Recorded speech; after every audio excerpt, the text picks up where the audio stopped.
4500 বছর আগে একটা সভ্যতা এমন কিছু করেছিল যা আজও ইঞ্জিনিয়ারদের মাথা ঘুরিয়ে দেয়। ক্রেন নেই, মেশিন নেই, কম্পিউটার নেই, তারপরও তারা তৈরি করেছিল পৃথিবীর সর্বকালের সবচেয়ে নিখুঁত স্থাপনা, গ্রেট পিরামিড অফ গিজা। এটা শুধু একটি সমাধি নয়, এটা ছিল ক্ষমতার প্রতীক, বিজ্ঞান, ধর্ম ও রাজনীতির অসাধারণ সমন্বয়। ফেরাও বিশ্বাস করত মৃত্যুর পর তিনি দেবতা হয়ে যাবে এবং সূর্যের দিকে উঠে যাবে, আর পিরামিড ছিল সেই সিঁড়ি। 1 বা 2 টন নয়, 80 টন বড় বড় পাথর কেটে নিয়েছিল তারা বুদ্ধির সাহায্য। কিন্তু কিভাবে?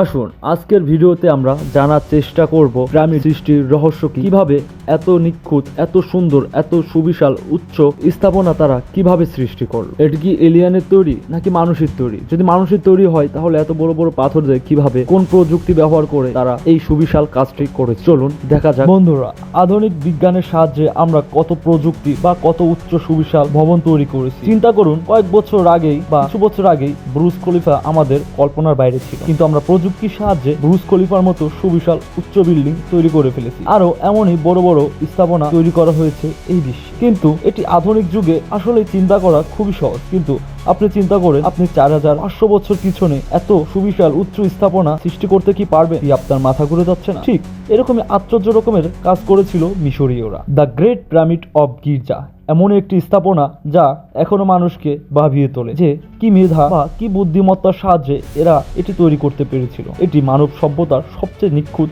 স্থাপনা ছিল। এই পিরামিডের পাথরের ওজন 1-2 টন থেকে শুরু করে একটা পাথরের ওজন ছিল 80 টন। কিন্তু প্রযুক্তি ছাড়া তারা এই পাথর কিভাবে কেটেছিল? প্রথমে তারা পাথরের মাঝে একটি ছিদ্র করত, তারপর সেই ছিদ্রের ভিতরে কাঠ ঢোকাতো, তারপর সেই ছিদ্রের ভিতরে আস্তে আস্তে পানি দিতে থাকে। পানি দেওয়ার ফলে এক সময় কাঠটা ফুলে ওঠে। কাঠ ফুলে ওঠার ফলে এক সময় পাথরটা ক্র্যাক করে 2 ভাগে বিভক্ত হয়ে যেত। আসলে এটা ছিল তখনকার সময়ে তাদের মিনি এক্সপ্লোশন টেকনোলজি, যার সাহায্যে তারা খুব সহজেই পাথরগুলো কেটে ফেলতো। বন্ধুরা, পাথর তো কাটার রহস্য জানতে পারলাম, কিন্তু এত বড় পাথর কিভাবে আনতো? তখন তো কোনো যান ছিল না বা কোনো গাড়ি ছিল না, হয়তো তখন চাক্কা বা ইঞ্জিনও তৈরি হয়নি। তাহলে কিভাবে তারা এত বড় বড় পাথর এক জায়গা থেকে অন্য জায়গা বা অনেক দূর দূর থেকে এই পিরামিডের কাছে নিয়ে আসতো? 2.5 মিলিয়ন পাথর আনা হয়েছিল, যার ওজন ছিল 2 থেকে 15 টন। এগুলো আনার জন্য হাজার হাজার শ্রমিক কাজ করত। নীল নদ ছিল তাদের একটা প্লাস পয়েন্ট। বড় নৌকা করে তারা নীল নদের উপর দিয়ে পাথর বয়ে আনতো, কিন্তু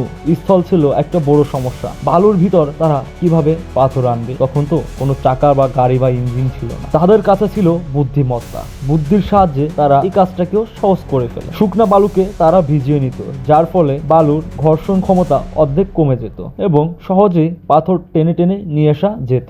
শুধুমাত্র বুদ্ধিমত্তা কাজে লাগিয়ে এত বড় পাথর দূর দূর থেকে এভাবে বালি ভিজিয়ে টেনে নিয়ে আসা হতো। কিন্তু এই পাথরগুলো এত উচ্চতায় তোলা হতো কিভাবে? পাথর তোলাটা তখন সময়ের ছিল সবচেয়ে বড় একটি সমস্যা, কিন্তু এই সমস্যাটাও তারা খুব সহজেই সমাধান করে ফেলে। অনেক থিওরির মধ্যে সবচেয়ে বেশি র্যাম থিওরি গ্রহণযোগ্য। বলা হয় জিগজ্যাগ র্যাম্প ব্যবহার করত, এছাড়াও কাউন্টার ওয়ে টেকনিক ব্যবহার করে সহজেই উপরে তুলে নিত। এই জিগজ্যাগ র্যাম্প হলো জেট আকৃতির এমন একটি রাস্তা যার সাহায্যে সহজে ঘুরিয়ে ঘুরিয়ে পাথর অল্প অল্প করে উপরে তুলে নেওয়া যায়। অনেকের ধারণা পিরামিড বানানো হয়েছে দাস দিয়ে। মানুষ মনে করে তখনকার যুগে দাস প্রথার প্রচলন ছিল। দাসদের উপর অত্যাচার করে বা তাদের কাজ করিয়ে করিয়ে এই পিরামিড বানানো হয়েছে। আসুন জেনে নেই আসল সত্য। পিরামিড দাস দিয়ে বানানো হয়েছে, এটি একটি সম্পূর্ণ ভুল ধারণা। এরা ছিল সবই পেইড ওয়ার্কার, ইঞ্জিনিয়ার এবং ম্যাশন। তাদের জন্য থাকা খাওয়ার ব্যবস্থা এবং চিকিৎসা ব্যবস্থাও ছিল। পিরামিডের আশেপাশে অনেক ওয়ার্কারের কবরও পাওয়া গেছে। যদি তারা দাস হতো বা কৃতদাস হতো তাহলে তাদের এত সম্মানের সূচক কবর দেওয়া হতো না, বা তখনকার যুগে তারা এতটা সম্মান পেত না। তাই বলা হয়ে থাকে যে পিরামিড দাস দিয়ে বানানো হয়েছে। এটা সম্পূর্ণ একটি আমাদের ভুল ধারণা। আপনাদের মাথায় প্রশ্ন আসে না, 4500 বছর আগে কিভাবে এত নিখুঁত করে তারা এই পিরামিড বানালো? আসুন জেনে নেই 4500 বছর আগে কিভাবে তারা এই নিখুঁত করে এই পিরামিড বানিয়েছিল। তখনকার যুগে না ছিল কোনো মেজারমেন্ট, না ছিল কোনো স্কেল, না ছিল কোনো মাপার জিনিস, বা না ছিল কোনো কম্পিউটার প্রযুক্তি যার সাহায্যে তারা আর্কিটেকচার দিয়ে কোনো বিল্ডিং বা যেমন আমরা ভবনের নকশা করি সেরকম নকশা করার কোনো উপায়। তখন তাদের ছিল সবচেয়ে বেশি ভালো বুদ্ধিমত্তা এবং তারা সেই বুদ্ধিমত্তার ব্যবহারটাই সুন্দর মতো করে।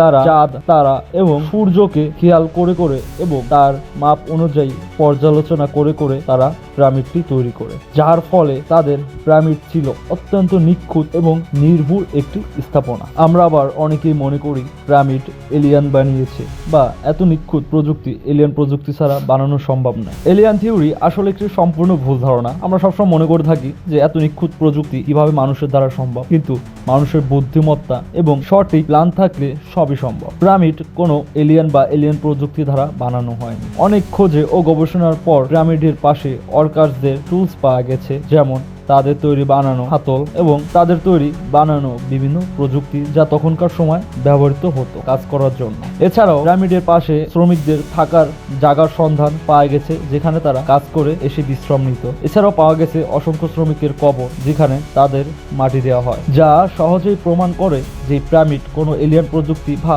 এলিয়ান দিয়ে তৈরি নয়। এটি আসলে মানুষের তৈরি একটি স্থাপনা, যা 4500 বছর আগে মানুষ তৈরি করেছিল। সঠিক বুদ্ধিমত্তা জ্ঞানকে কাজে লাগিয়েছিল তারা কাজে লাগিয়েছিল তাদের মেধাশক্তি। প্রযুক্তির অভাব থাকলেও ছিল না তাদের বুদ্ধির অভাব, যার ফলে তারা এত নিখুঁত স্থাপনা সহজেই 4500 বছর আগে করেছিল। বন্ধুরা, ভিডিওটি ভালো লাগলে চ্যানেলটিতে সাবস্ক্রাইব করে রাখুন এবং ভিডিওতে লাইক দিয়ে কমেন্ট বক্সে জানান আপনি আরো কি সম্পর্কে জানতে চান।